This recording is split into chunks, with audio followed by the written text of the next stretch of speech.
to Mr. House's art class. Always a pleasure to have you join in with me.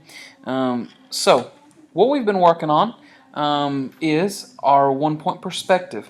You guys have done what you see below, and that's drawing the boxes in one-point perspective, and we've demoed how to shade, and you've learned all that. Now what we're moving on to do is actually making a room in one-point perspective, which you have learned how to do. You've experimented with it, played with it in your sketchbook, and at this point in the game, you have drawn it, it's locked in, and you're ready to shade it. So, you guys are looking at photographs. Your photographs will have an evident light source. Okay. On this one, I'm not particularly working with a photograph, but I am, however, looking at a specific light source. If you see right here, what I have drawn is a light source that will be my source of light. I also have a back window and a side window that I have drawn, and I'm going to show you some techniques to show the glare on those windows. So, that said, you need to know where your light source is coming from. If you have an image, you need to look on there and see if there is a lamp or a light that is on, maybe that's shining. You need to see if there's a window and if there's light coming in through that window. Regardless of whether you're looking at a light source or not, I'm going to show you the areas that you will always have some darker and lighter value, depending whether there's an evident light source or not. So let's look at my room that I've drawn out here. I drew this out earlier, and so we're just going to work right in and start shading. I have a window, I have a bed, I have a little dresser, I have my light source, and then it goes into another room, and then I have a little window in that room. I also have tile floor. My light is coming down from the ceiling, so I know that everything that is hit on the surface of that light will be a lighter value. Anything that is underneath or has a cast shadow, I need to realize that. So if my light's coming from up here, first of all, what I want to do is I want to start identifying where cast shadow would be. If my light's directly above and shining down, I'm going to have a cast shadow underneath my bed. And so what I'm going to do is I'm going to shade in darker at the base. And guys, this works the same for anything that you're dealing with, as far as if this was not a bed, if it was a couch, same difference. So I'm just going at the base of this and creating some darker value, and then I'm going to start blending that out just a little bit into a lighter value until it just kind of disappears into the light value that was already there.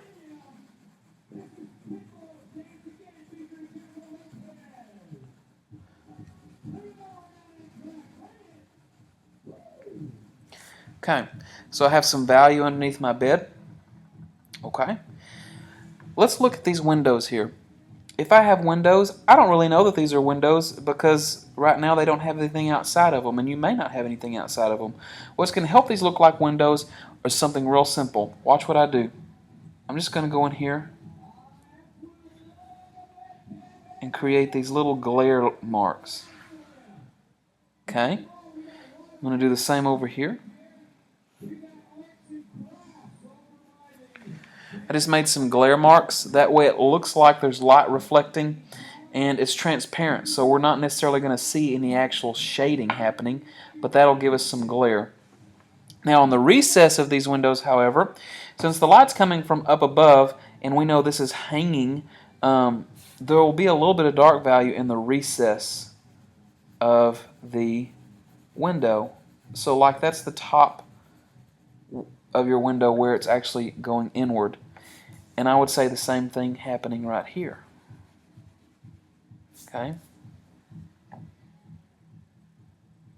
Now, I have another object here that's kind of floating above, and it's got space underneath, so I'm going to darken under there and pull out that light value. And I'm going to darken on the other side of that, pull out light value. So now that looks like it's got some shadowing underneath it. Here's something that is key to this, guys. Because the light is hitting up here on the ceiling, we'll have a little bit of value very light along the bottom of the wall, and then we'll pull value up.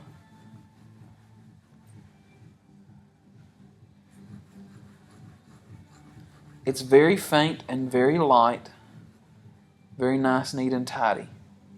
Okay. Remember the technique I showed you guys were small circular motions? Okay. Because I am experienced, I'm able to do this in long, clean marks without it being noticeable. However, I recommend that you do those nice, tiny circular motions to keep things nice, neat, and tidy. I'm going to go in here and do the same thing along my back wall. A little bit of value at the bottom and pull it up lighter, lighter, lighter. A little value at the bottom, pull it up lighter, lighter, lighter, lighter, lighter, lighter, lighter. Okay. I'm feeling like I want just a little bit of dark value coming from behind that bed. Just a smidge, like a cast shadow if the bed is up in front. I'm going to go underneath and darken my pillows.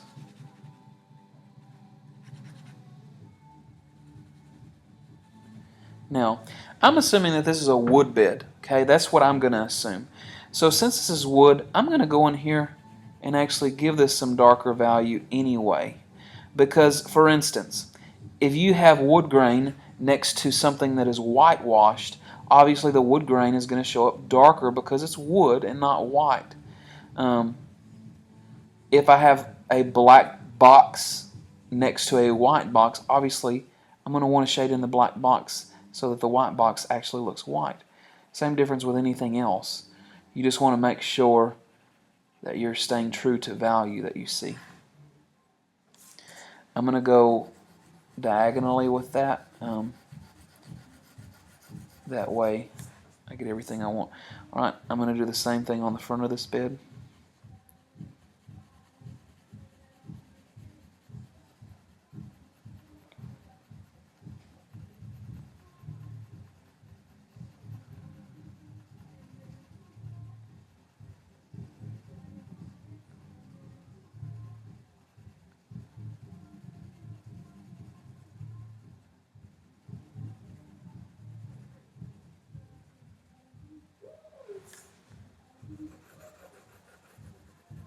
Okay, so I've done that. I'm happy about it.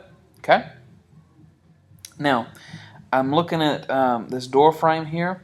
I'm seeing that it's kind of off to the side of the light a little bit, so I'm going to go on and just fill that in with a little bit of shading.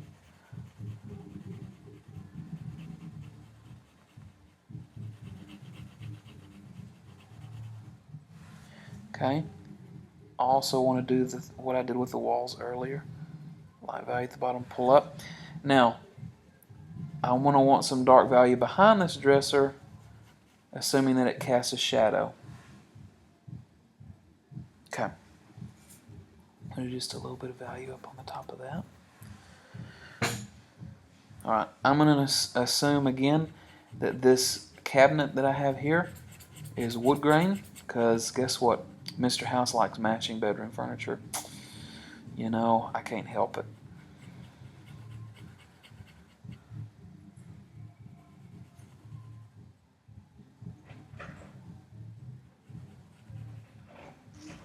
So, I got all my matching furniture here.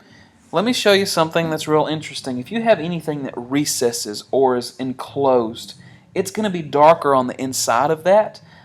I'm talking about this space right here. I've got an open dresser here, kind of like I guess you'd say more of an armoire. So I'm going to have darker value on the inside of that, moving out to lighter value where the light catches it.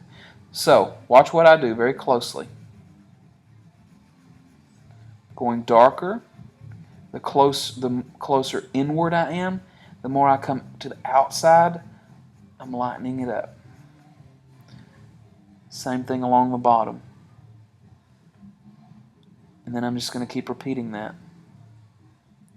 These little lines here are my front facings of my cabinet. So I just have to keep in mind that I'm going to want those to be lighter than any of the value that I'm pulling out.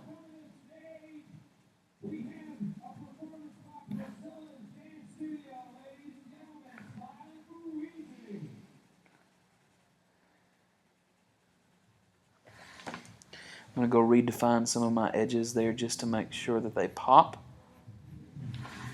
Okay, so I've got a recess now. Now, I'm going to go in here, guys, and I'm going to actually gray out some of my tile a little bit. I'm going to go in here and make some of these lines just a little bit thicker, make them cleaner. That way it makes my tile look a little three-dimensional.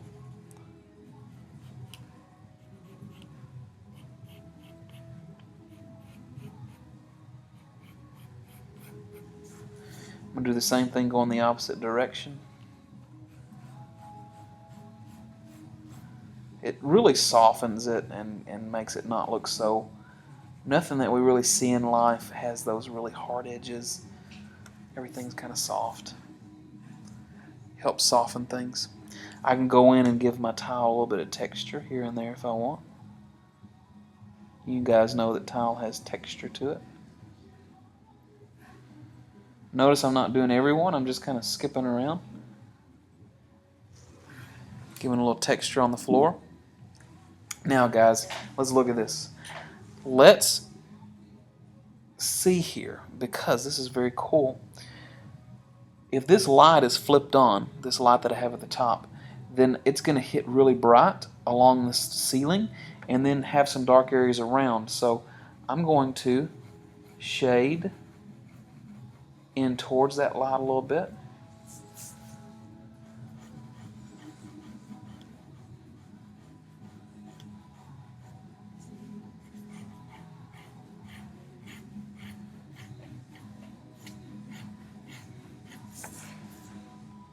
So what I've done here is made it dark around the edges and made this look like, hey, that's where the light's coming from. I'm going to shade in this up here. And then I'm going to really define my light source and leave it be. Okay? Guys, that was pretty simple and quick, but it is a shaded room. I'll tell you one thing I want to do is I want to darken my trim here along my window. Give it some trim. That way it stands out a little bit. Not so plain.